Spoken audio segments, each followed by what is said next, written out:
The War of Art by Steven Pressfield is one of the best books that I've read in the last year. Now, to be fair, I read books about as often as I answer calls from unknown numbers, which is pretty much never. But the reason for that is I'm an entrepreneur in a space that changes rapidly, and I feel like if I spend my time reading books, that information is already so outdated that it might not even be useful to me anymore. Well, here's the thing. You guys probably think similarly to that if you are an entrepreneur as well, but the reality is there's a lot of truths about human life and about success and discovering your passions that are not based on the schedule of, I guess, the typical entrepreneurship venture. So dropshipping changes a ton, e-commerce changes a ton year to year, but things like success and facing inner struggles are very similar between now and I feel like thousands of years ago. So if you're reading books on stuff like this, they will actually help you. And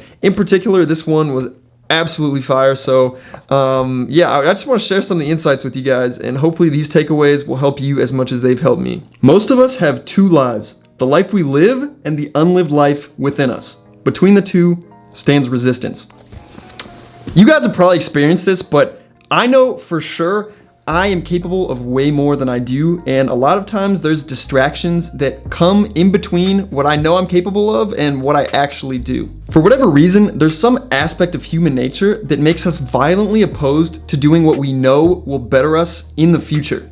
And I don't know if this is because our ancestors were prime wired to only do things that bring immediate gratification because those are the most likely that made them survive. I guess I'm not some scientist, so I'm not gonna try to hypothesize on that. But ultimately, what it means is that it's a lot easier to do things now that give you immediate gratification, like eat a candy bar or play a video game that releases these endorphins in your brain, versus actually doing something that's gonna help you in the long term, but that might not bring you that joy now.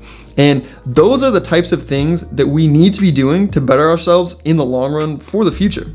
The rule it talks about in this book is that if you feel resistance, it's probably something that you need to be doing. And if it feels easy to do, then it's probably something you shouldn't be doing. The more resistance you feel, the more likely it is that that's going to be beneficial to you, or the greater the amount of benefit is going to be to you. And I feel this for sure because whenever I'm trying to film videos, I procrastinate by doing literally everything humanly possible, even if it's other productive stuff, just because for whatever reason, I don't want to sit down and do it. But once I sit down and do it, I enjoy the filming process. I enjoy every aspect of making YouTube videos. But I think because I know that it's what's best for my future growth, it's impossible for me to sit down and do it.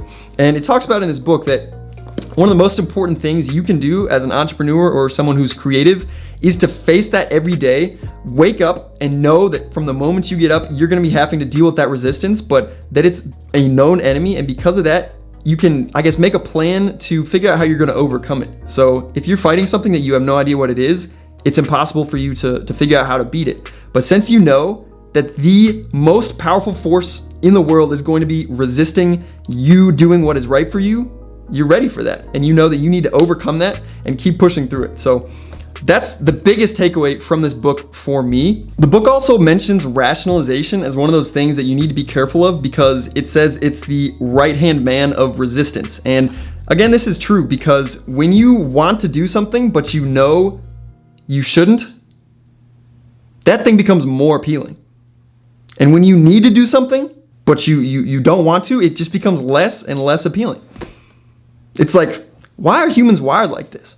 Why is it so easy to sit down and eat a bowl of sugary cereal and play video games all day, but it's so hard to sit down and start a business or, write a book? Why are those things so difficult when we know that they're what's going to benefit us in terms of fulfillment and financial success in the future? But ultimately, we know why that is. It's because of the resistance that everyone faces. You're not alone. I face it. The greatest creators in the world face it, but it's about overcoming it every day. And hopefully this helps you guys. If you're an entrepreneur and you're watching this, you might feel the same thing in terms of starting your store or building your store or doing product research, something like that. Or maybe you're on Amazon and it's the same thing. You need to come up with a better idea, but you don't want to sit down and do it. You'd rather procrastinate by checking your email and get that feeling of productivity, but not actually accomplish the thing that you know you need to be doing. That's my message for this video, guys. Super quick, but yeah, hopefully it helps. Again, combat that resistance whenever you see it. If it's there, it means you're doing the right thing, you're on the right track, and yeah, keep working hard. Let's grow better together, and I'll see you in the next video. Preguntar, bebé, dime por qué te mientes. No puedes esconder todo lo que tú por mí sientes.